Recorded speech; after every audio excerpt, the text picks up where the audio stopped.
het hy ons stap vir stap verduidelik. Twee balle vast tussen sy been, met sy handen en sy knieën gesteen. Hy draai als sy boek met hy bal, want hy wil, hy weet hy moet loop, die aan ons. Tennisballen, nou wil ek julle hoor. Zoemerballen. Hij beter.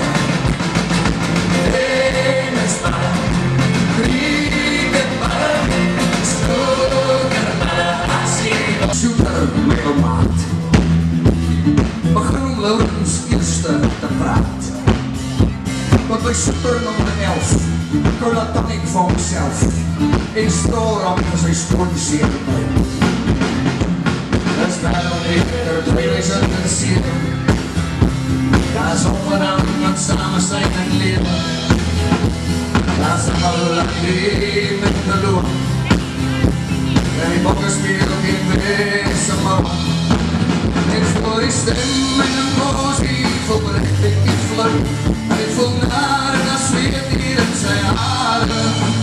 En die laatste zwaaier staan en lachen zijn man. Hij slaat verbreed.